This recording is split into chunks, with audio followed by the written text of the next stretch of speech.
I thought I would share a beautiful statement that Stephen Pine shared.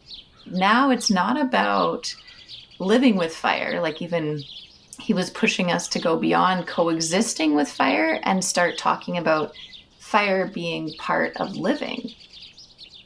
More like leaning towards that acceptance or that societal shift of re-embracing fire as a beneficial force and part of life.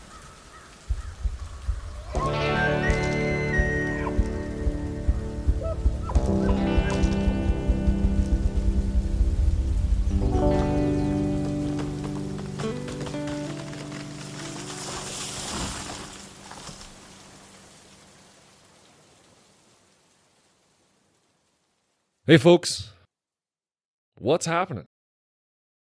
Welcome to Your Forest. My name is Matthew Christoph, and on this podcast, we talk about the environment and the science of sustainability. Now, I'm coming at you from Treaty 6 territory in what is known as Canada. That is the traditional home of the Cree, Saulteaux, Blackfoot, Métis, Dene, and Nakota Sioux peoples. Today is the second last episode of Your Forest for the foreseeable future. And it's with a special guest because it is actually my future. So with the ending of Your Forest, I have also decided to take on a new position. It is with the Wildfire Resilience Consortium of Canada. And that's who we're talking with today.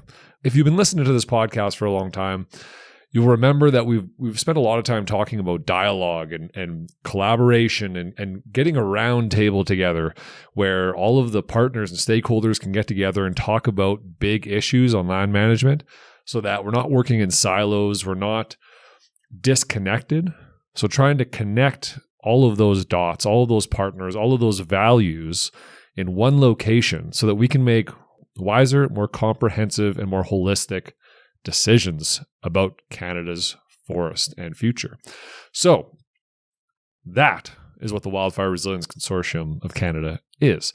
It is exactly that place where knowledge mobilization can happen, where connections can be made, where networks can be formed, and hopefully help lubricate the process of making wildfire resilience and land management decisions easier, so that we can start to create a truly resilient wildfire future. And I'm taking on the role as a regional coordinator in the Boreal West. I'm really excited. So today's conversation is just talking about how we're going to do that. So we brought on 3 people. One of which is Kelsey Winter. Now, Kelsey Winter is the executive director for CIFC. That is the Canadian Interagency Forest Fire Centre. That is the big organization that controls where all the resources are going during the forest fire season within Canada. So a big deal. And she's also the chair of the board of directors for the WRCC, which is also a permanent invitee, a non-voting member on the board. So she came on to talk about her experience of bringing this all together and how her vision of moving this forward and getting things done, right? The second person we brought on was Shelagh Pyper. Now, she is an environmental educator and science communicator, also one of the principals at Fuse Consulting.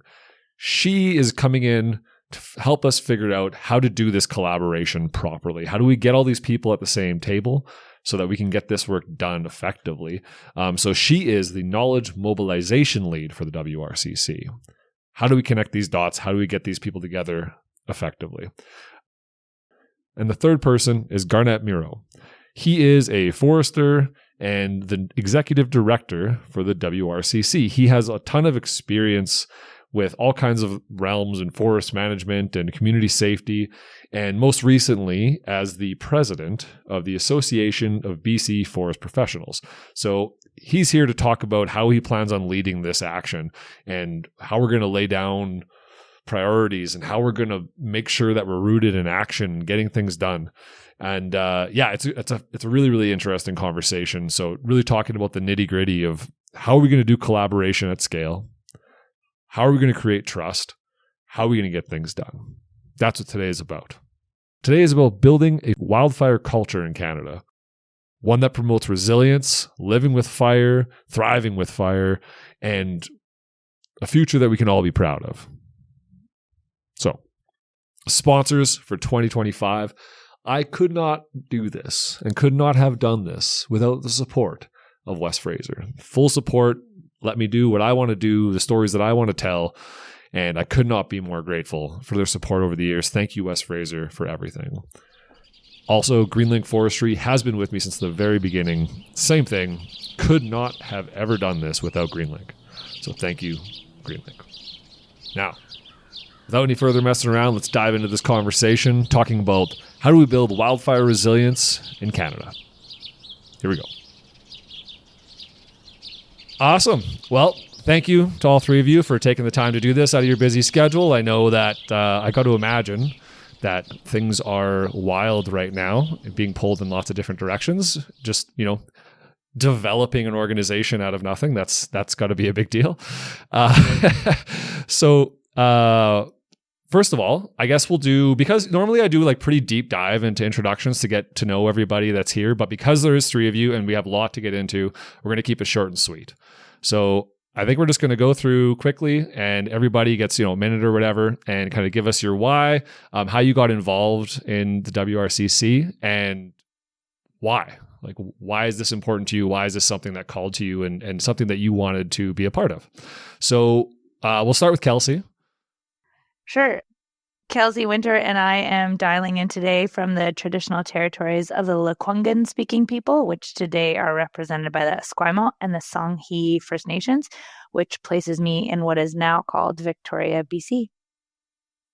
How I got involved with the WRCC when the call for proposals went out that they wanted to create a center of excellence for wildfire, I guess I kind of felt like I couldn't not apply. I started my fire career on a crew like so many of us, but I also was in prevention. I was also in research and innovation. I did work with Indigenous communities, and along the whole way kept feeling like there was a lot of great work being done, but not one organization that was pulling all of that great work together. A lot of silos, a lot of recreating wheels. So the opportunity presented itself to apply, to put forward an application for the Center of Excellence, and the WRCC was born out of that. And really, I just felt the need was there and the opportunity was there, and we were at a pivotal time for fire in Canada. So it was if not us, then who? And I'm glad that we're here now. Yeah. So what is your role with the WRCC and then your day job as well? My role with the WRCC is the chair of the board of directors, and my base position, I guess, is the executive director serving CIFC, so the Canadian Interagency Forest Fire Center. And CIFC is a permanent invitee, so a non-voting member on the board of the WRCC. So interconnected. Awesome. Thank you, Kelsey. Shelagh, go ahead. Thanks. I'm Shelagh Pyper, and I'm really grateful to live and raise my family on Secwépemc territory in Salmon. I had been working in wildfire research mobilization for about 5 years, doing work with FireSmart to the public, and also in mobilizing research from the Northern Forestry Center, the U of A, other wildfire science experts, and some of their modeling work with the Canadian Wildfire Information System. And so one of my clients introduced me to Kelsey. She was in the early stages of pulling together this vision, and I have helped other knowledge exchange partnerships do the same.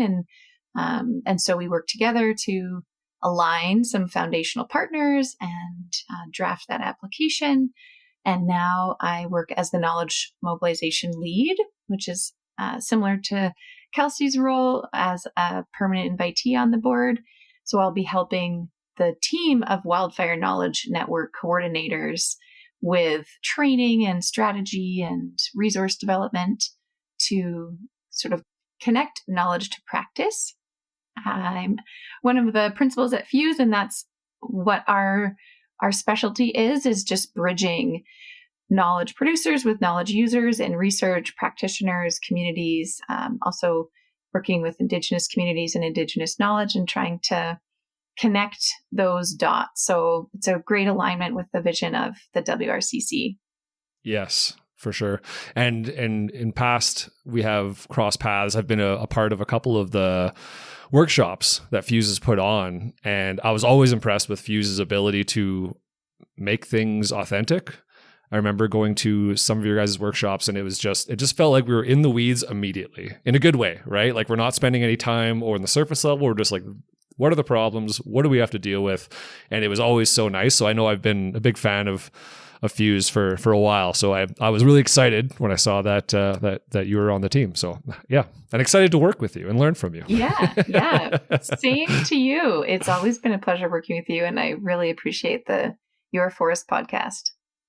Thank you. Yes. I'd add too that one of the things Shelagh brought to the table right from the giddy up was passion. And I think she mentioned getting that group of, core foundational partners together in the beginning. And I think that's the one thing that each of us had in spades and in common was just this real strong passion for what we were building and what we were doing, and that we really wanted to co-design it from day one. So really appreciative that Shelagh brought that to the table as well.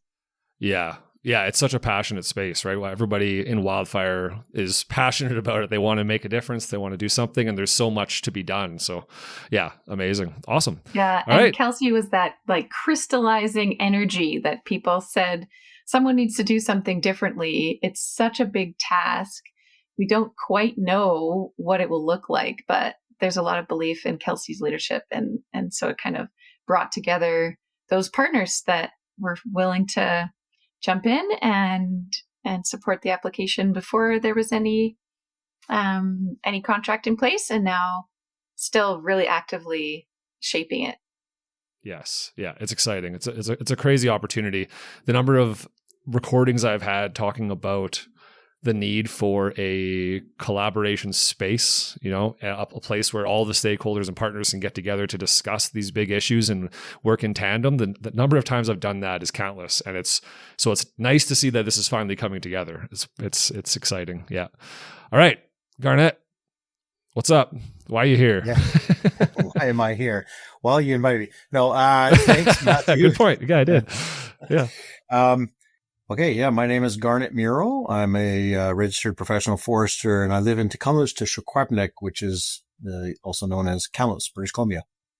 I was kind of minding my own business in a sense that I had gotten myself in a good career position, and then I seen Kelsey Winter post something on LinkedIn, and I was like, look at that. They're looking for an executive director in this new Center of Excellence idea. And when I read the position description for executive director, it really resonated with me. I just looked at it and it just seemed to summarize my career, as I've worked as a forest professional in British Columbia and in Alberta as well. And, I just looked at the purpose behind it and its passion and purpose. We already heard from Kelsey and Shelagh, the passion, what brought them to it. And that's the same thing for me. I've throughout my career been involved in wildfire and risk reduction and incident commands. And I would say that there's been some really good lived experiences that I've had, from evacuating my family through wildfire to evacuating communities as part of an incident command. And then, seeing that the work that can be done in a prevention mitigation side of things really can work, and be highly effective in it. And I think that is my why. I know and I believe in this work that it can be done, and that connection of like the knowledge from the academic side, or whether it's an Indigenous firekeeper, to that practitioner, that policymaker, that individual on the ground. I know that there's a strong need to make those connections, and I feel like I've had a really good career, and I continue to give back in that sense and want to make some connections. So that's why I'm here. I think it's the perfect time. Yes, absolutely. I was really excited. I wasn't able to go to the first building foundational knowledge gathering that was the beginning of October there, but I was able to listen in, and I got to hear you speak, and I was like, oh, this guy knows what's up. I'm excited to learn. This guy, like the speech you gave, opening everything up, was just very, again, it felt authentic, right? It felt like you had done the hard work of understanding what the real issues are that the WRCC is going to try and tackle. And it felt so authentic and real. And I was like, I am excited to work with this person. This is going to be great. So that was the first time I got to really hear you wax poetic about things, and it was great. So I'm excited to speak with all of you and work with all of you. This is just going to be such an exciting time. And like you said, there's so much passion in this organization already, and it's just coming out. So I can only imagine it's gonna amplify as time goes on. So yeah, I think we've got a big mission in front of us, right, Matthew? Mm-hmm. Like there's a lot there, and I think that as we've sort of set the stage and there's been a lot of outreach happening throughout the wildland fire community, the expectations are getting higher and higher. And yes. I think it's fantastic. I think people are ready for this. Yeah. And it's a new kind of conversation in many regards, and yet an old one. So I think we're going to see it all. Yeah, absolutely. I think you're right. And with that, I think we should. So thank you to all of you for introducing yourself. I know it's kind of you got to jump right into it right off the bat, right? Like, okay, we're here, we're doing this, and you got to explain yourself and your why. So I appreciate the vulnerability and letting me know. And so we should do a bit of a deep dive on the WRCC and its purpose. So I want to give that one to Kelsey.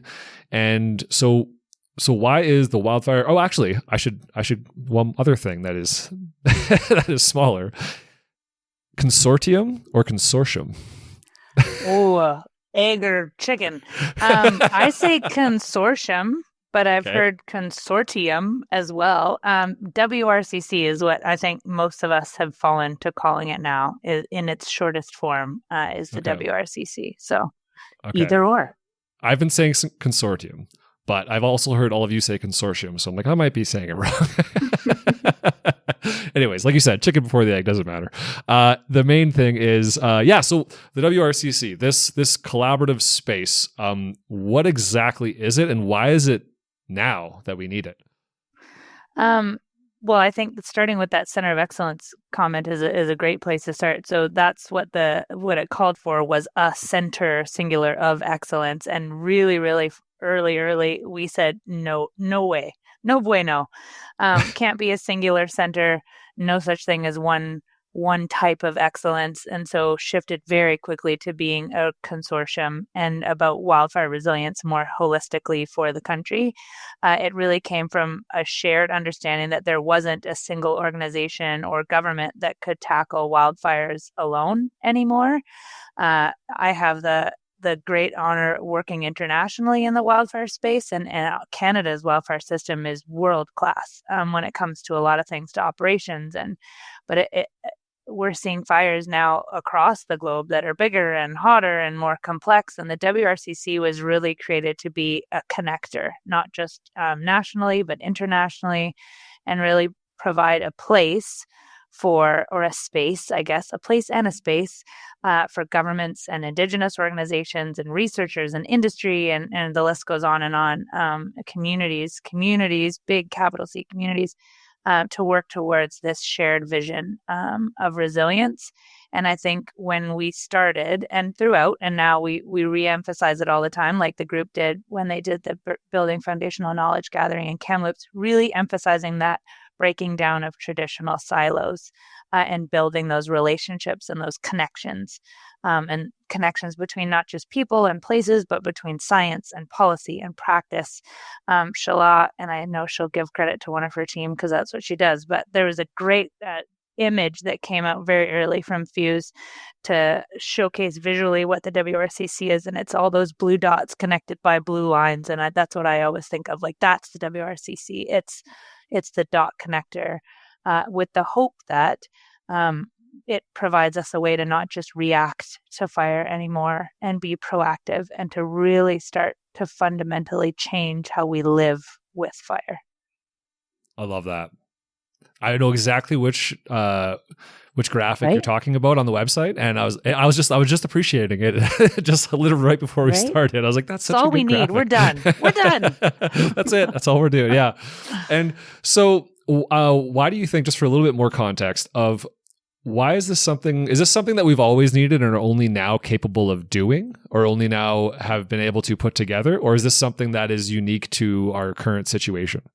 I mean, I think it's we always could have benefited from more connection. I don't think there's Mm-hmm. a time when we would have benefited without more connection. I think Mm-hmm. though, and even if this is just one example, but 3 of our worst fire seasons in our country's history were in the last 5 years. So I think Yeah. we always could have benefited from a dot connecting organization like the WRCC, but we won't survive without it now. Like the wildfire situation is to a point that we're past the tipping point. And if we don't do something different, we'll just keep having, the second worst, the first worst season over and over again. So I think the time is now.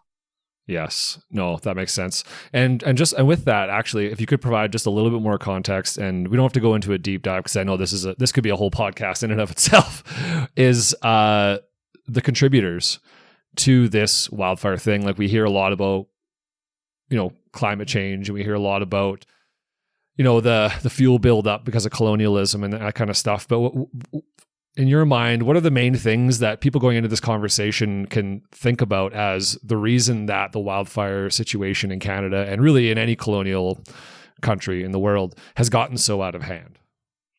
Oh man, big question. I know. That's why I said just keep it tight, and however you want to answer that. I think I like to say, okay, so we all know climate change. We all know, the wildfire seasons in terms of fire behavior and in terms of drought and more larger fires and extreme fire behavior that we've never encountered. We know that piece. I think the other piece that we don't talk about as much is, our crews are changing, the workforce is changing, the demands on the public are changing. So part of the wildfire equation is in the built environment. People have less time than ever. So we're asking them to make changes to their property. That's the whole other piece, that prevention mitigation piece. And they're like, with what time? So it's not just about climate change and drought and all these other pieces. It's also global. A good example is our friends from Australia used to help us out once every few years. They're in Canada every year helping us now, and they go home to floods, and then they come back to fires, and their seasons are changing too. So it's more of a global concern than it ever has been before. We had fires in countries that never had wildfires before. We had provinces in Canada this year requesting support from other provinces and territories when historically they had always been exporting provinces and territories. So I think it's so much more complex than not just climate change, because just should never be in front of the word climate change, but there's so many more things, right, that are part of that piece to why the situation is so complex. And to a complicated situation, you need a complicated solution. And I think that's what the WRCC is, right? The complicated onion. The complicated onion. And I feel like, Kelsey, with to that point, we're coming from this traditional, fire crews were sent out to put a fire out, and they would be able to do that. And in the last decade or even more, we're not putting the fires out, and it's more about, protecting our communities and critical infrastructure. So the focus of our agencies has changed, and we are seeing a more of a whole of society impact, if you will. So it goes beyond just a fire burning a tree down, but rather there's trauma with evacuations, there's smoke and health. There's this whole of society approach that we're trying to do with the WRCC is also reflective of the whole of society, that the challenges the complex onion is. Yeah. Yeah, it's such I love that phrase too that keeps coming up to on the I think on the website as well, the whole of society approach to wildfire. I think that encapsulates the problem very well, and because like you said before, it's a lot of fighting wildfire. That was our approach, was fighting the wildfire. And then now we're like, well, we can't anymore. It's very, very hard to fight the wildfire everywhere it is. And starting to, be preemptive and do things beforehand. And especially in, situations where you have, there is no evacuation planning because they've never had to do it. They don't have the resources for it up north or wherever it might be. And there's just so much complexity and so much that needs to be done. And so now we have no choice but to start thinking ahead of the fire, which feels like why the WRCC is needed, right? You need someone to organize, because there's going to be so much coming at this, so many opinions. And it's like, okay, well, how do we organize these opinions and these perspectives into a consorted effort so that we're not just scrambling across the landscape, trying to do everything all at once, right? So I think this whole of society thing is just, yeah, I can't believe we haven't thought of that phrase before. It's great. So, okay. We talk about resilience. So the Wildfire Resilience Consortium or Consortium of Canada. And recently, the SFU WJO Center for Dialogue, they have an initiative called the Mitigating Wildfire Initiative. They hosted a workshop where they had a lot of fire people in the room, and they just asked the question, what is resilience to you? And the diversity of perspectives that they got was so overwhelming. They spent the whole time on it, I think. I wasn't a part of it. I don't know, Shelagh, you might have been a part of that. I'm not even sure. But I wanted to know what our definitions of resilience is then. Because in this initiative, they were talking about, resilient people, resilient communities, resilient landscapes, infrastructure, climate, and it's okay. it keeps on rolling. So what is the WRCC's definition of resilience? Because I think those words matter a lot. I could start us off. We have developed a framework to help guide the wildfire knowledge networks. And in that, we borrowed the definition of resilience from the blueprint on wildfire science in Canada, which says that resilience is anticipating wildfire to influence how, where, what, and why structures are built. It also entails reducing risks, limiting losses, and building robust structures and recovery systems, which in turn will create safer communities and more secure physical infrastructure. I do want to mention also in the framework is a quote from Kelsey Winter that says, "We will not define resilience for everyone in this vast country because we understand that it will mean different things in different contexts, in different time horizons, across agencies, in different ways of knowing and doing." So we agree that words matter, and we do want to create some alignment and also allow the custom solutions and custom definitions and region-specific, place-based experts to share their own ideas of resilience in their part of Canada. Yeah, it's such a moving target, right? To try and nail it down is very, very tricky. And probably, it might be a waste of time. So, yeah, I appreciate that. And I think something also that came up while I was considering these questions was the idea that the consortium is really just, like you said, it's a connection place. It's not really holding power. It's not really guiding. It's just kind of we're bringing everyone together so everybody can work it out. It's not like consortium has power to like force decisions and make people do stuff. This is where we come together to the round table and we discuss the problems and leave with hopefully something tangible that's actionable. Is that a good way of putting it? Yeah, I think so. And I think it's because we see, like you're alluding, resilience is relational, right? Resilience is built on trust and it's built on collaboration. And I'm going to say shared responsibility probably 92 times in this podcast. So you should probably edit some of those out. But resilience is really relational, right? And it's about the capacity of people and communities and places to like absorb that disruption and not bounce back, but bounce forward. I get like this teeth grinding moment when we talk about building back better. Like we don't want to build back, we want to build forward. And I think that's resilience, right? And Shelagh, I'm so glad that you read what we have in our document because that's so important, right? We do have a centering definition so people have somewhere to start from, but then understanding that their positionality will shift that definition. And that's what's so important is that the relationality, is that a word? Yep. Of resilience, right? Absolutely. Yeah, and I thank you again, Shelagh. That was a great summary, really well done. And when I reflect on just the word resilience, for me, I go to just like that coexistence part. And Kelsey mentioned that earlier on, like how do we do things differently? We've got this historical context of colonialism and, the deficit of wildfire and fire on the landscape. And so we have ecosystems across our nation, coast to coast to coast, they just look different today because of the absence of wildfire and fire. And I think that when I think of that resilience, it is that coexistence with fire that we need to bring back and have a different perspective on it. So that's that whole do things differently. And, that is going to require some changes in policy for sure. Yeah. Yeah. No, I appreciate that. Thank you. And with such a task like this, like we often hear about the idea of, changing, we need to change the paradigm, right? We need to, and trying to understand what that means. And so I think it can be overwhelming, right? To consider what a changing paradigm looks like. But I think the way you've all summarized it is fantastic, right? That relationality and bringing in that coexistence and thinking ahead and building forward. That's amazing. I love that, by the way. That's really great.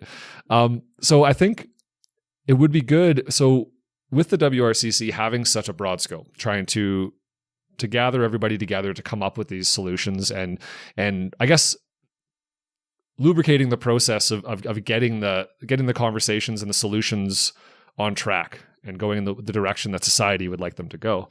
There's going to be so much coming at us all at once, right? Garnet, I want to ask you this question. How is the WRCC going to set priorities in this sense? Because to try and do everything all at once might prove very challenging and if not impossible, right? Sure. So I want to know how we're going to manage that. Yeah, it's a great question. Thank you, Matthew. And I think ultimately we're going to move one conversation at a time. That's that paradigm shift in my mind. One conversation at a time. We can amplify it. We've got lots of different folks in our organization. How we make those priorities, it is based on that blueprint that Shelagh had mentioned earlier there. And we've got three core areas. So one of the core being knowledge exchange. And so that'll come through our networks and whatnot. The other core is tech and innovation. And we've got a pretty good leg up on that with one of our core partners there in FP Innovations. And then the third core is in the Indigenous fire stewardship. And that is by design meant to be by Indigenous peoples for Indigenous peoples. And I would also suggest that we baked in the Indigenous lens and voice throughout all of the cores too. So we're always, they're always front and center, because I think what we're learning is that we know that Indigenous peoples of Canada used fire throughout the landscapes and ecosystems, and they changed them, and they had that anthropomorphic influence on the land. And it was at the time of colonization, when we excluded the fire and whatnot, that we saw vast changes in those ecosystems. And so then now, that's been 100 years in the making or more.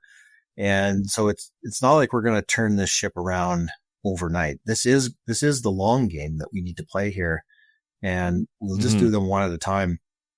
When I think about the priorities, it is about first just standing up this organization. We've only been truly running. I stepped into this role about a month ago as executive director. Right. And so it's, mission number one is to hire our staff, which we've successfully been able to do now. So we have a robust staff that's place-based in each one of the networks. And Shelagh touched on that as far as the definitions of resilience, that place-based bit. Super important to have someone that is from the Maritimes to talk about the Maritimes. I think that matters. Yeah. And so we've got a really good staff complement set up to do things. And now we're organizing ourselves around our strategic plan. And so we've got a nice strategic plan, which I thank the board of directors for, because they are the ones that created it. And I know that was based on a number of academic research papers and policy documents, and just, being alive to the conversation throughout Canada, what needs to happen. I know Kelsey mentioned, the devastating fire years we've had in the last 5 years. So this all informs, what needs to be, our priorities. Mm-hmm. We're right now as staff just taking that strategic plan and converting it into an operations plan. So that's work we're involved with right now.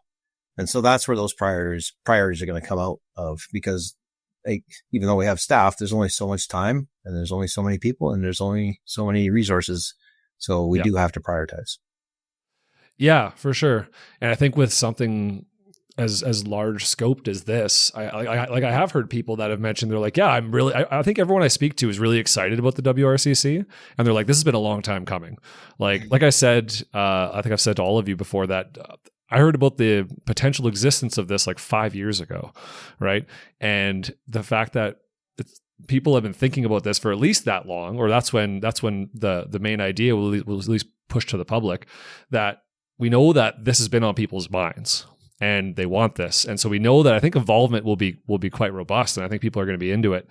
And then it's just a matter of, how do you start making traction with all of these areas, right? And so the more I considered it, like, I think I was originally considering it a little bit wrong in that the WRCC would have to actually have a priority, where it's like, oh no, it's not really our job to have a priority. It's our job to figure out what the priorities are and help people move them forward, that's what a consortium is, right? Like, that's for bringing all of those knowledge holders together to move forward. So, I have come across some people that have shown concern around the scope and that it might be difficult to get traction, but I know those exact same people are really excited and have really enjoyed what's happened so far. So, how are we going to, how are we going to ensure that we don't get lost in the weeds with such a big scope, or that we don't start to see, I don't know, things get political, things get about money, things get about whatever, right? You can get kind of set back. So how are we going to make sure that there's forward movement? I think that those are a whole bunch of different questions, right? And I think to your comment that there's those out there that are worried about scope, so are we, so is the board. One of the things we said when we were building this strategic plan was like, this is a living strategic plan. This isn't 2025 to 2030, because we know that things are going to change. They changed right 18 months ago when we started the application to now. They've changed. So we were very clear, and I think it says it right there in the strategic plan, that this is a living strategic plan and it will be adjusted as the needs of the communities dictate, because we're supposed to be there to serve the wildfire community in Canada. And if they determine that the biggest thing that we should focus on is, I'm not going to give an example because I don't want to make people think that that's what we're going to focus on, but then we're going to adjust that strategic plan accordingly. I think one of the reasons we built the governance of the WRCC the way that we did was to help with scope.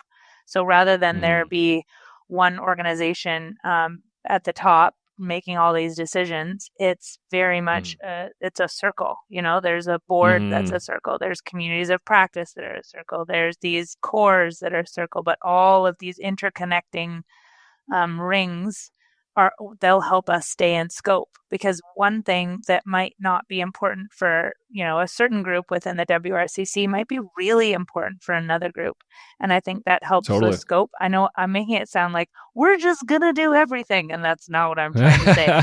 But I think the circles will help us stay accountable to the communities that we need to elevate and amplify and connect. So I think leaning on each other is really how we're going to make sure that there's no scope creep. And that's not to say that we won't get it wrong sometimes, but we are very open and we're very transparent and very clear with each other. And I think when we do miss the mark, we'll circle back and we'll do better the next time. We're not going to get it right out of the gates every time, right?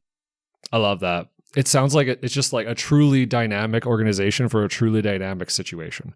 And that's awesome, because I think you're right. Like, first of all, this is a big problem and we can adjust course as we go. We can continue to learn. We don't really know what the problems are going to be. We don't really know what we're going to run into, but we're going to start and we're going to go from there. And like you mentioned, I think being a dynamic organization that can move on the fly, that will make a big difference, right? If we're not set in stone and there isn't an expectation of what things are going to look like, we just get out there and start doing the work, because this is what everybody is saying that we need, right? So it's just a matter of taking it one step at a time and one conversation at a time, as you've all said. And I think it just scares people, right? Thinking about how big this is, and they're like, how do you need an elephant, right? Sorry, I'm just going to jump in again one time really quickly. Not about how you eat an elephant, because I don't want to eat an elephant. But I was having a conversation with a colleague at the Human Dimensions or the Wildfire Summit in Calgary, and he was saying exactly that. Like, how there's only this many people on the board and there's only this many staff. How are you going to do all the things that the WRCC needs to do? And I was like, well, that's where you're wrong. We aren't going to do it. Like that WRCC is the connector and the amplifier. So what we're going to do is connect this incredibly brilliant technological innovator with this funder and this wildfire agency that needs this technology, and we're going to help them do it. Like we aren't the army. We're just helping, play the bagpipes and get the army assembled. But it's much, much bigger than WRA. We're not going to do it. We're just going to make a space so that we all can do it better together. Like it's not, we're small but mighty, but we're not the army. Yeah, that's fantastic. No, that's what's needed, right? You just need a unifying factor. It's just getting everybody together and start those conversations. Because, yeah, like you mentioned previously, it's a lot of silos, right? And it's hard to be dynamic, and it's hard to know what other problems are or what other issues might be if you're in your silo, right? So yeah, really, really, I'm just excited. There's so many places this can go. And it seems like you guys have spent a lot of time really hashing this out and trying to understand how they're going to tackle this. And another thing I can say is none of you seemed worried. You don't seem afraid of this giant task set ahead of you. You just seem excited and passionate, which is really exciting to see. So that's a big deal. I think that motivating factor is so key in something as large as this, right? Okay. I think from there, one thing that I've thought about a lot is this is going to require a lot of perspective shifting and a lot of trust building, right?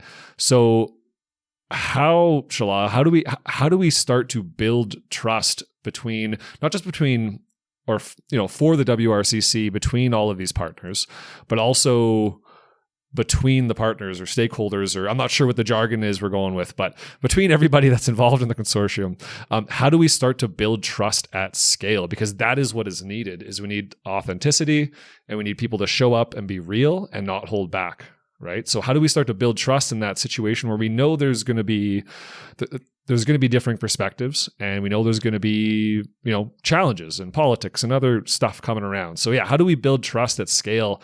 And we want to do it quickly because we know these problems exist today, right? Yeah. Thank you. I love that you pointed this out, Matthew.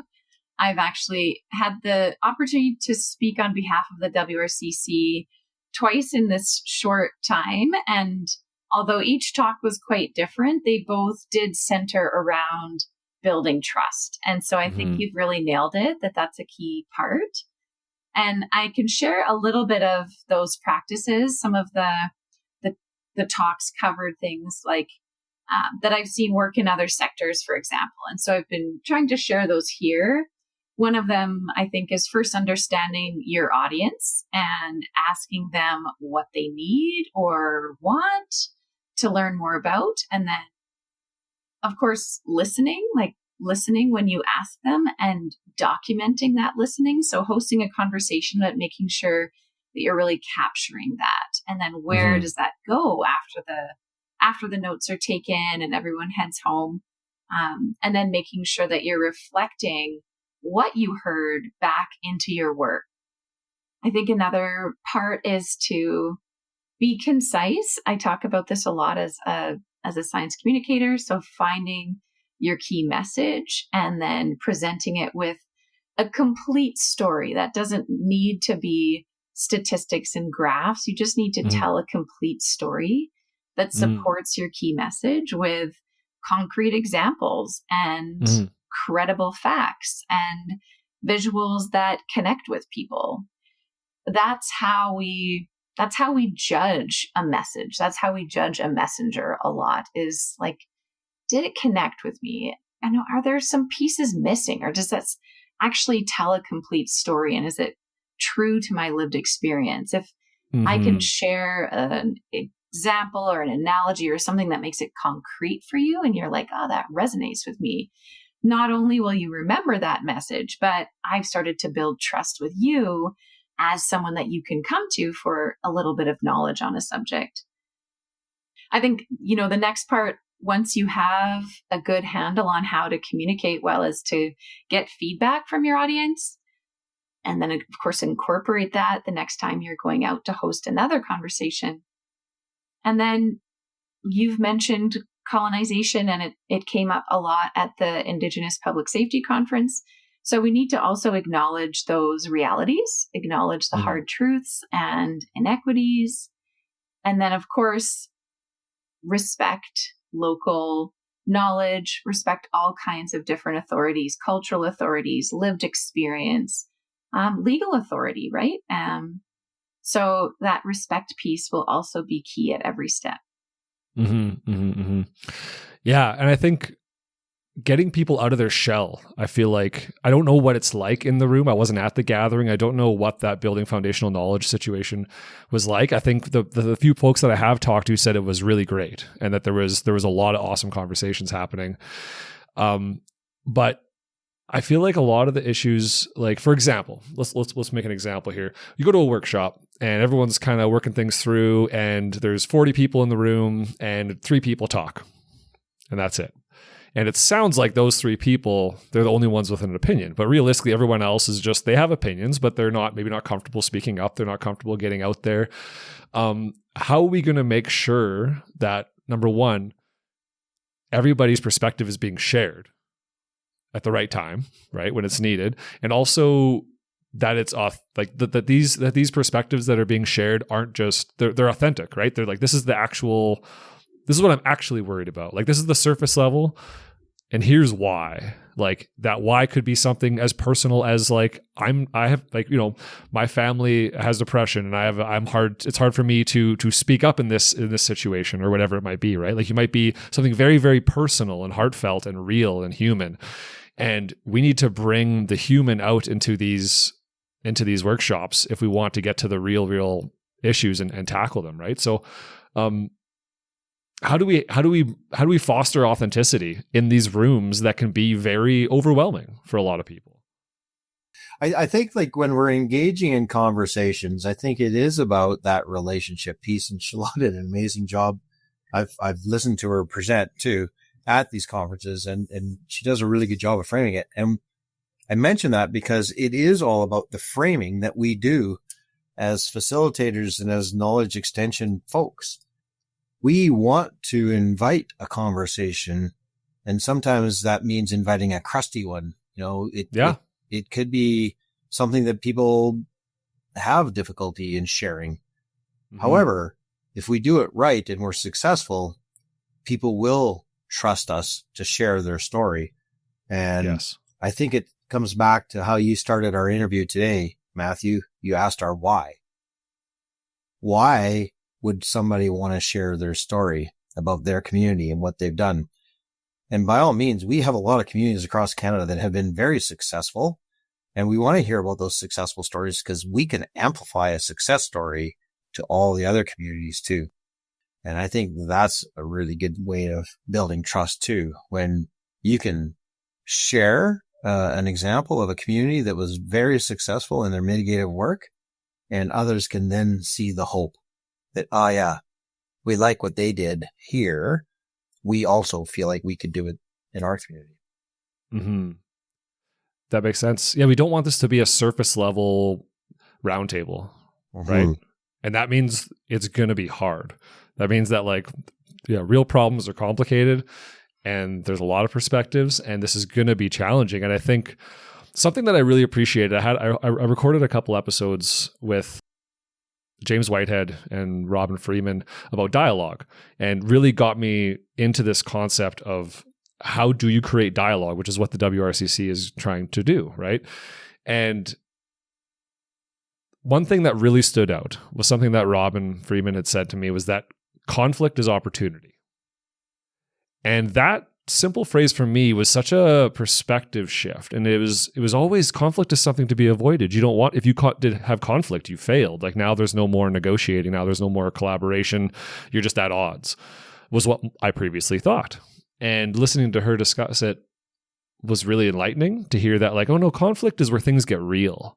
This is where people's passions are coming to fruition. And I think that's going to be part of the WRCC's thing, right? Is trying to navigate these passionate perspectives. And I think conflict has to be expected, don't you think? Yeah, absolutely. I mean, that's reminiscent of Winston Churchill to me when Sure. he says, never waste a good crisis. There's lots of opportunity when you see things going sideways, and what do we need to learn from it so that we're not repeating it? And this again goes back to an earlier theme we heard today, and that's we do need to do things differently. We've found ourselves in this position, and it's been the boil the frog. It's taken 100 years to get to this point. We have landscapes across Canada that are not natural because of the lack of fire. Mm-hmm. How do we change that? Yep. I think it's too not being prescriptive about where people enter the conversation. So if we're talking about dialogues and we're talking about voices, and I'm going to go back to the circles, but that's one of the reasons we designed it the way it was, so that there's communities of practice and there's cores and there's place-based networks. So, I've had people say, well, where do I and my organization fit in the WRCC? Well, there's tons of different places that you fit, and there's tons of different dialogues you can have with different people. And so some of it's also not saying this is who you are and this is the voice you have in this space. Mm-hmm. It's letting people self-determine and self-identify the voice and the place that they want. And it can be more than one, and it can be loud in some spaces and quieter in others. And I think that's also part of building that trust and those relationships, is letting people enter, lean in when they want to lean in and lean out when they want to lean out, and letting that be their determination and their story. Right. Mm-hmm. Yeah. And I can share a couple of rules of the trade a little bit in terms of the training that I've done is actually called Opportunity in Conflict. And, so one thing that we can do to prepare for this inevitable conflict that you mentioned is to establish some rules of engagement. Like, how will we host conversations that first people feel understood, like that people are listening. I came and I felt understood. And then second, we can have productive interactions and planning conversations where it isn't scripted. It isn't positional, where I came with a position, I left with that same position. It's more like I shared my needs. I was able to voice my concerns, and I listened to other people's needs and other people's concerns. And then thirdly, if we can come to some shared goal that ensures that, those conflicting groups can both get what they need. We can realize and accept and be really open to these different perspectives. And at the same time, act, like make connections that create action. That's a great point. That was something that Robin mentioned as well. It's like, you're not always going to, oftentimes you're not going to see eye to eye. But the idea is that you will understand each other better. And even though you might not agree, you can at least go forward in the knowledge of knowing what that person's position or that organization's position is. And so with that, it feels like a lot of this starts with just starting with modeling empathy and modeling vulnerability so that people can come there with their truth and try to explain that. How do you go about doing that as an organization? I think you have to come as you are. Okay. And when I reflect on our interview process, as we look for, went through the many candidates, and Kelsey and Shelagh were part of these processes too. So, we met the candidates as they were, and you could feel it in a sense, like, I can't really describe it. You just feel it. Like, when someone's being authentic, it. Mm-hmm. And that lived experience is super important. We've got some early career professionals working for us, and I think it's wonderful. I think that that's a great perspective to bring, an open mind and curiosity. If you bring curiosity to the conversation and be authentic and listen, like a lot of the, like Shelagh just framed it up really nice. How do you establish that engagement piece? Like, these are the things that intuitively will work for us. And I think also, as we build trust with our groups and we anchor them on our 3 cores, and then we have our our 6 community of practices that we're working on. I think that's also important too. Like, so that can anchor a lot of your conversations too. So, and just for the record, so the 6 communities of practice are policy and practice, Indigenous fire stewardship, biodiversity and ecosystem health, adaptive forest management, training and capacity building, and then the human dimension. So that's the 6. So those 6 are going to anchor a lot of our conversations as well. So we can have like purpose-built events around any one of those 6 communities of practice. And then people that, that resonates with can show up. We'll invite them to the conversation. Yes. No, that makes sense. And I think it's such a big task, but I feel like there's, when you have like Robin Freeman's involved and the Center for Dialogue and yourself, Shelagh, and Fuse, and I feel like there's a lot of great knowledge here for starting authentically and starting and creating this. Like I feel like there's a lot of momentum already, and yeah, I'm excited to see how it goes. But Shelagh, you were going to say something. I cut you off there. Yeah, no problem. This is an area that I'm really passionate about. I think about it a lot, so I like to use this analogy that I shared with the foundational partners when we first met in Toronto. The WRCC board had a face-to-face early on, and we talked about successful collaboration and what it's going to look like, and the fact that people are watching now. They're watching to see if the WRCC is a good partner.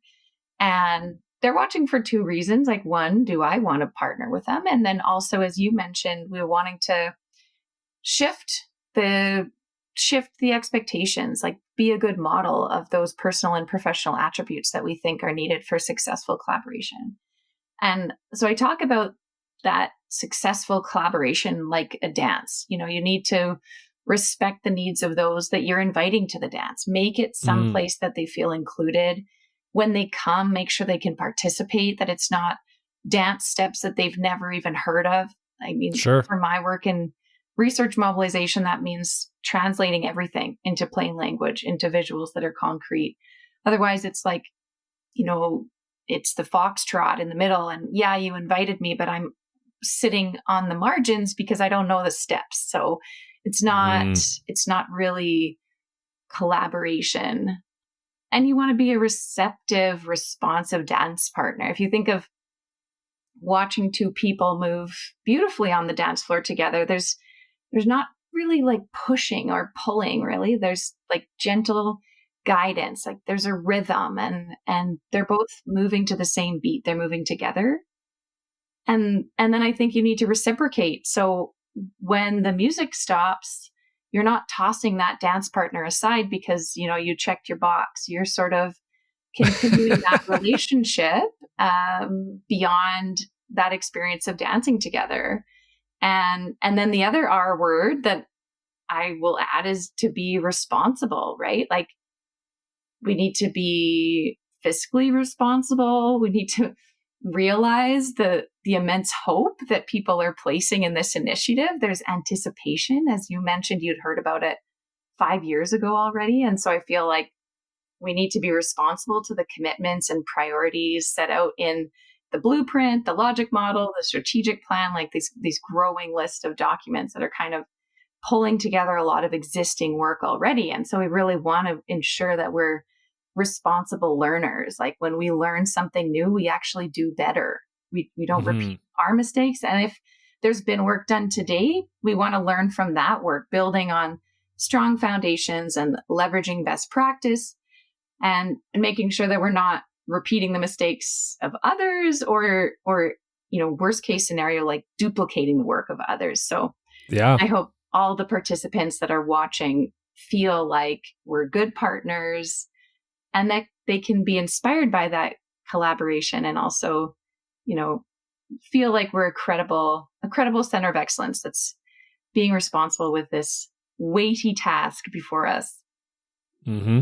Yeah, I think you're right. Like a lot of it is just, like you said at the end there, about not wanting parallel processes, right? Not wanting to be spending time and money trying to focus on things that are already being done or someone else is doing better and there's just, yeah.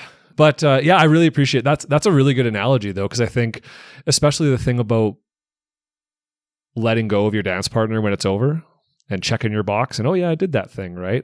And ensuring that authenticity is there and you're in it for the long haul, not just to say you're a part of it, right? To be an active participant and to go with the flow and to change with the change, because we know I think this is going to be so done right. It's going to require a lot of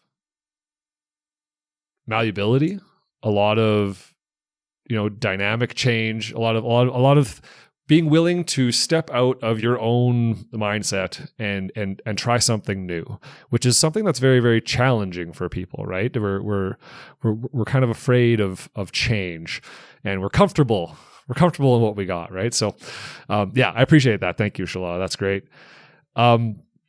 Kelsey, I did want to ask you, as your role with CIFC, I wanted to know that experience of like your job is real-time interagency collaboration, and those collaborations or missteps have massive consequences, and we're talking international, right?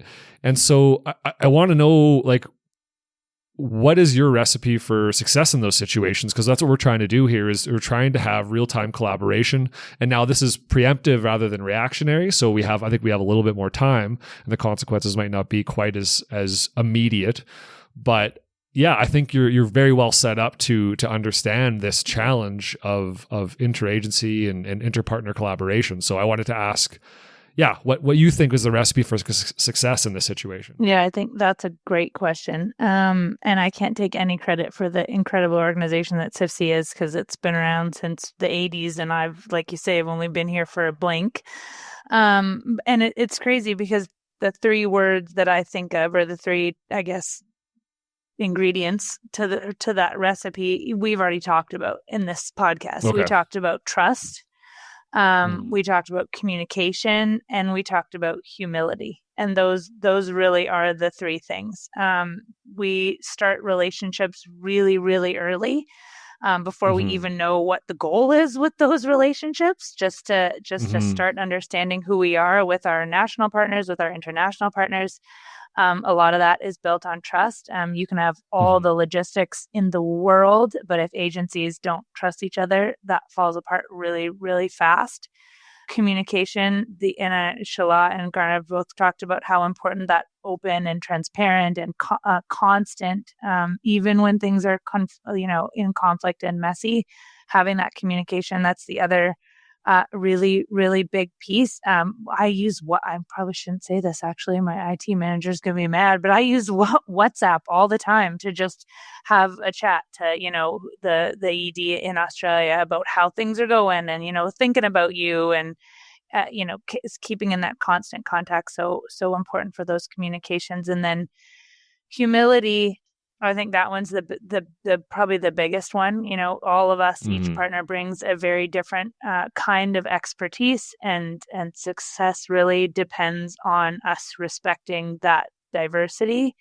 And trade-offs. Trade-offs happen all the time between operational needs and community protection. But if there's trust and if there's that shared purpose, those tough calls, we make them together rather than at odds. And I think that's what I would come back to with the WRCC, and the recipe for success for us is, we won't always agree, but if we align around the mission and we're humble about it, and we communicate, and we trust each other, then we get there. Right. And I think that's one of the big strengths that the WRCC has, is that we're committed to that, to not always agreeing, but still, moving the sticks towards the same mission, vision, right? Absolutely. No, that makes sense. And you mentioned it earlier too, the need to own up to mistakes, right? And that repair, if something does go awry, we do get something wrong, how are we going to fix that? And that's a huge part of trust building, right? Is knowing that if you do foul up, we're going to take responsibility and move forward and try to fix it, whatever that might be, right? So I think it's funny how when you talk about these big global issues, because these are global issues, we're talking about it in the context of Canada, but these are global issues really, and how personal it all really is. Like, it all comes down to the mindset of the people that are entering into these conversations. That's because it can all fall apart if someone shows up with an ego and just wants to push their agenda, right? It can all come crumbling down with that just poor intention. So it's funny because that's what it all comes down to. It's just making sure that everybody involved is here authentically and for the right reasons. And it's interesting that that's what it comes down to. It's fascinating to me. If I was to riff off of what Kelsey just shared there, and I mean, SIFC's been around for many years and they've got a lot of good systems in place. And I think that is a vision I would have for our organization, WRCC, is that, it first starts with taking our strategic plan and making an operations plan. We'll get a rhythm. We'll have a sense of what the typical business cycle looks like. And I want to see like 5-year, 10-year kind of visionary stuff where it's going to take 5 years, 10 years to get to that goalpost. Yeah. It's not an annual cycle. This is the long game. How do we get there? And I think that would be a lot of fun to do. And an initiative that I think would fit in our world would be, that whole conversation in society, that whole of society where many folks will think of fire in a negative context. Yes. Yet we know as practitioners that fire is also a good piece for the land. Like fire is medicine for the land is what I've heard elders say to me. So good fire, and having that conversation with society and getting people to, think of it in a different context and really use it. So, yeah, no, that makes sense. Like we're really talking about a cultural, like Canadian cultural shift with our perspective and our relationship to fire. Realistically, we're trying to get away from this, oh no, there's a fire, it's going to burn down a town, to how like having a reciprocal relationship with fire, understanding that that's part of the cycle, understanding that there's responsible ways of using fire, like you said, with cultural burning, or even if it's just fire mitigation stuff around towns, right? Just prescribed burning to try and do some fire smart.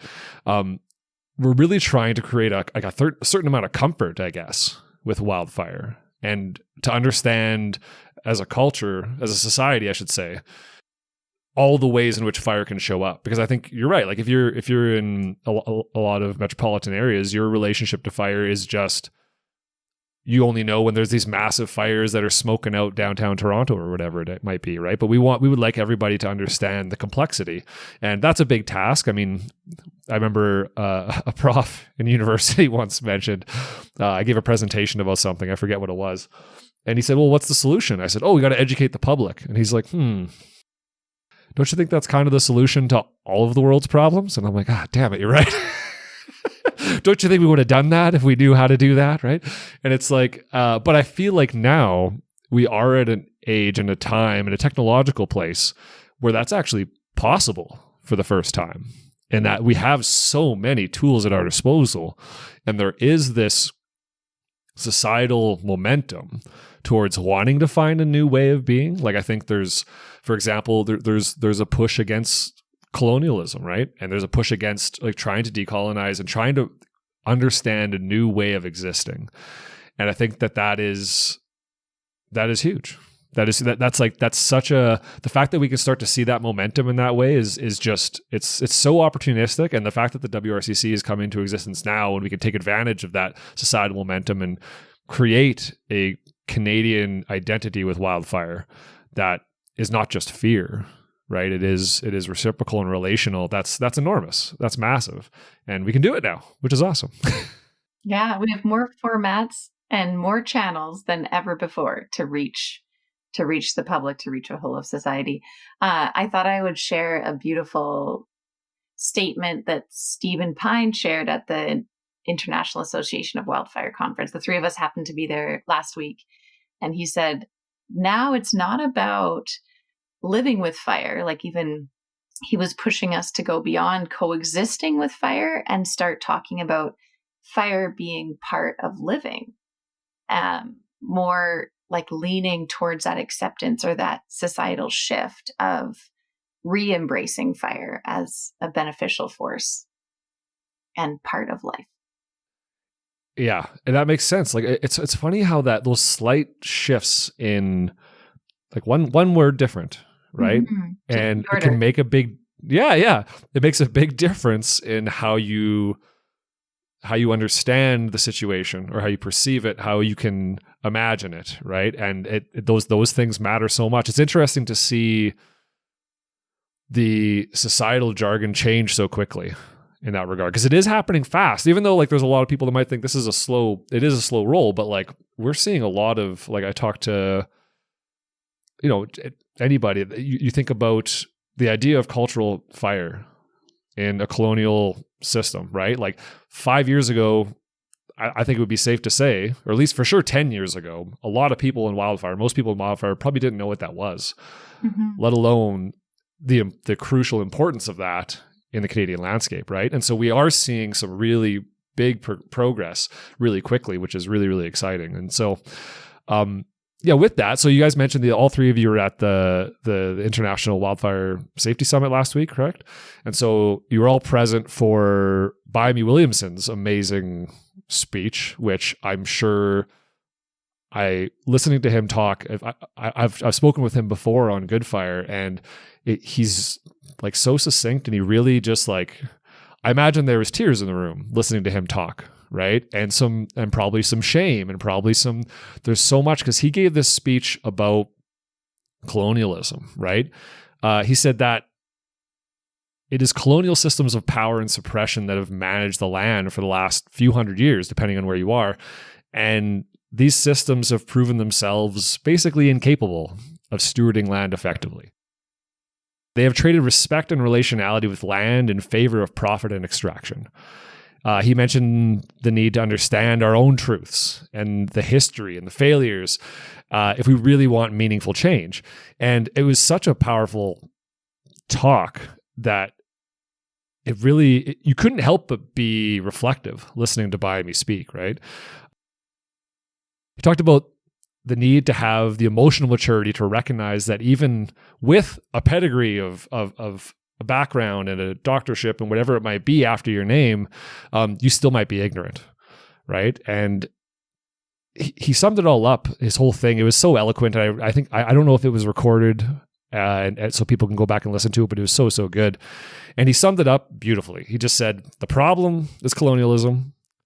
The problem with the problem is the denial of that truth, and the solution is transformational change.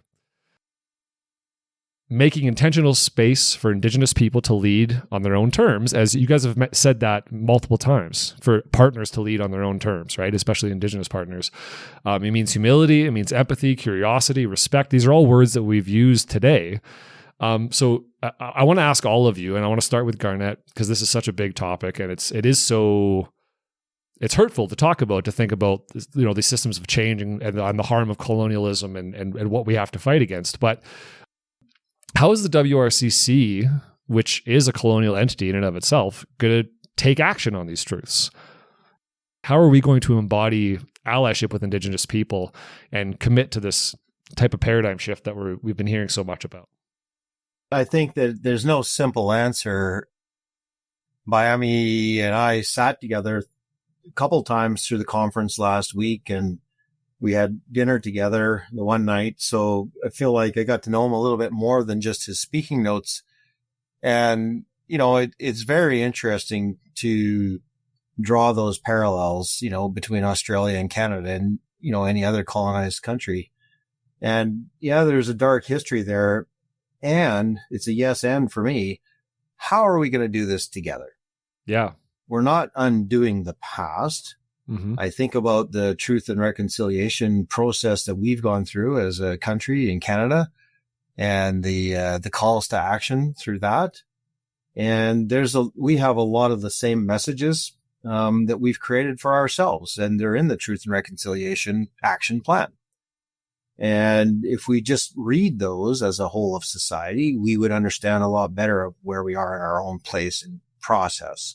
Mm-hmm. We can do this together. And I think that it is going to require us to do it together. So it is about walking that path together. There's a history of oral tradition inside Indigenous communities. Well, that also existed in my family too.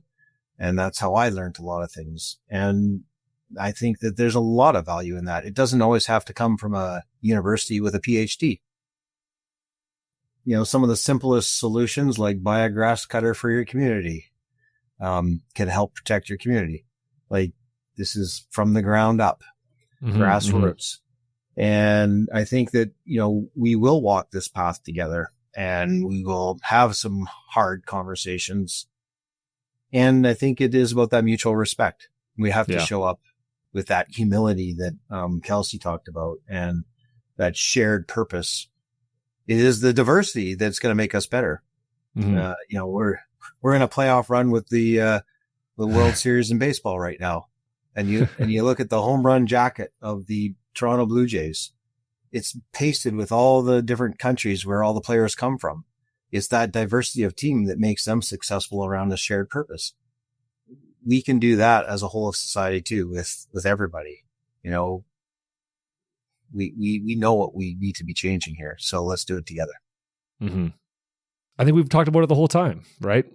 Is being rooted in truth and being willing to have the hard conversations and work through them together as a unit, right? And being authentic. And yeah, it's such a big task. Are there Indigenous partnerships that are happening already to help? Because I think as a colonial entity ourselves, right, how are we going to take like immediate action in making sure that, like we said, allowing Indigenous people to lead themselves on their own terms, right? How will the WRCC take action on something like that? Like just being a part of leading this change. I'll share a small story from last week, Matthew, that I think sums it up pretty good.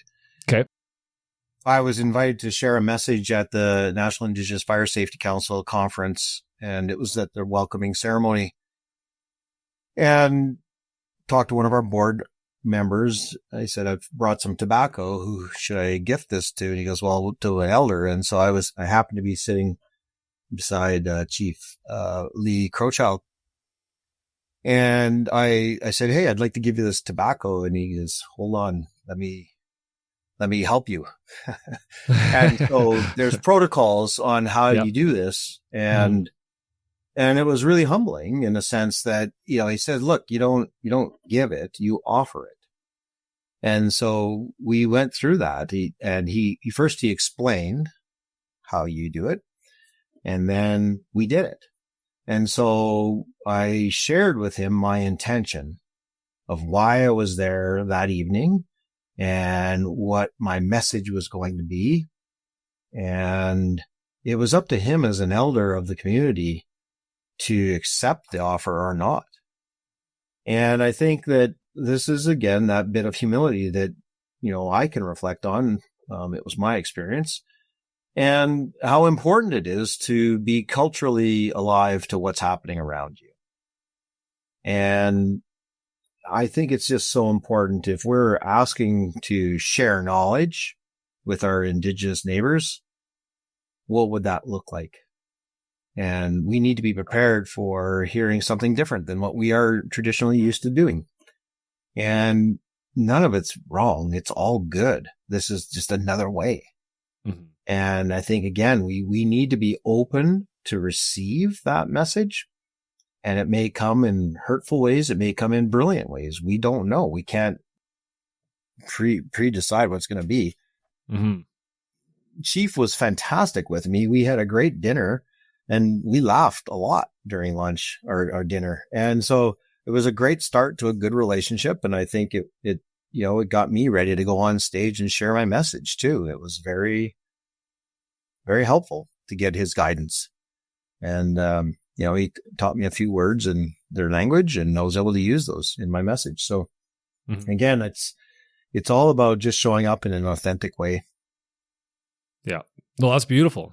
And I think that perfectly encapsulates how the mindset that needs to be taken in all of these relationships, not just with Indigenous people, but with everybody, right? Is just showing up authentically and being open to mind perspective and mind shifting ideas and thoughts that might go against what some perspective that you may have created in your own self, right? That might identify yourself. You might have to challenge some of those ideas. And that comes with, like you said, just showing up with respect and being authentic. And that's awesome. I love that. Thank you for sharing that, Garnet. I appreciate that. Sorry, one last add. We have on our board of directors, a third of our board of directors come from Indigenous organizations too. And they're there to help us, guide us. Amazing. That's really important. That was kind of what I was getting at was, are there people there, on the board, ready to help lead? And that's huge. That's a big step forward in the right direction. So yeah, go ahead, Kelsey. Yeah, no, that's all I was going to share. We committed really early on in the thought process of building the WRCC that we wouldn't be creating an organization to lead in the Indigenous space, because there already are incredible Indigenous-led organizations that are leading in the wildfire space. And so our job as the WRCC is really just to help amplify the incredible work that they're doing and help support them in whatever way that they think is best, whether that's Thunderbird or ILI or NIFC or, there's great organizations that are already out there. And we are very committed to making sure that we're just providing a space that we can help and not trying to be something that we aren't. But to make space for those that are already doing an absolutely incredible job. And Garnet's story about what you experienced, Garnet, I think that's one of the things we all committed to as members, whether it's board or staff of the WRCC, is being willing to be in those situations where you maybe aren't as comfortable, but committing to them because we're all learning and we're all growing and we're all committed to, making steps in a good way every day. And that means not always being comfortable, but learning as we go. So I appreciate that story being shared too. It's a great one. It is. Yeah. Being forever curious is like so important to humility and showing up authentically and not getting carried away on your own ego, It's so easy to develop an ego, but it's so freeing to try and let it go. So yeah, I appreciate that. That's huge. That's enormous. And I think it sounds like the right pillars have been set up right off the bat to kick this off in the right way and to have a truly collaborative consortium, right? It's really, this is awesome. It's amazing. It's better than I could have hoped for. It's great. At least from my perspective, this is really, really exciting. I realized I should have asked this question before we got so deep, because this is such we just got so human there. And then I have this question that I wanted to ask because it came up later, but I'm going to go back to a little bit of technical stuff, but I think we can come back around. And Kelsey, I wanted to ask you this one.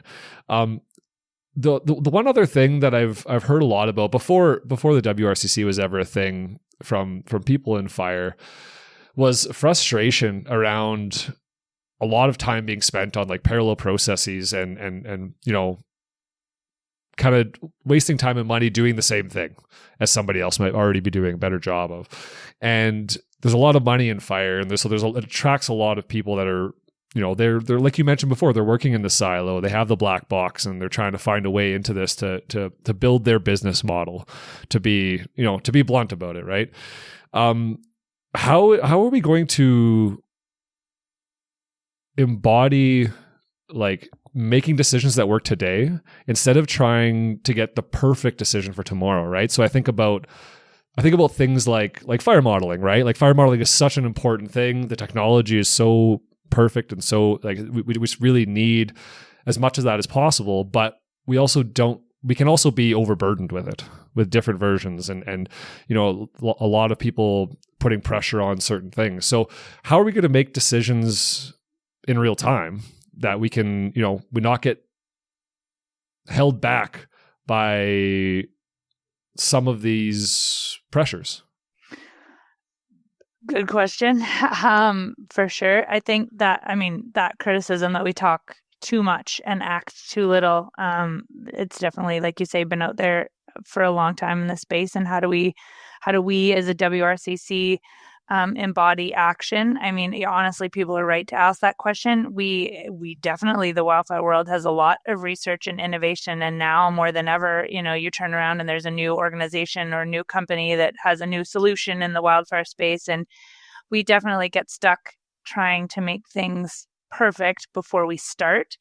And like you say, the truth is we can't now afford to wait for perfect. I was talking to a BC colleague and they said, we're asking, well, they're outside of wildfire, but what was the year like? Well, it was the second worst wildfire season that we've ever had in Canada. Maybe it didn't feel like it was in BC, but it was. I mean, with the numbers. And I think action, especially if I'm thinking of the technology and innovation core within the WRCC, but with the other cores as well, action is starting with what we have. And it's at that local level, piloting ideas and testing them and learning quickly and empowering those local decision makers and cutting some of the red tape that slows progress at the national level. So, if we're going to wait, for all the data and all the models and all the funding, the fires are going to outrun us. So it's really about being brave enough to try and adjust, but continually move things forward. So, good today, what's that expression? Good today is better than perfect someday.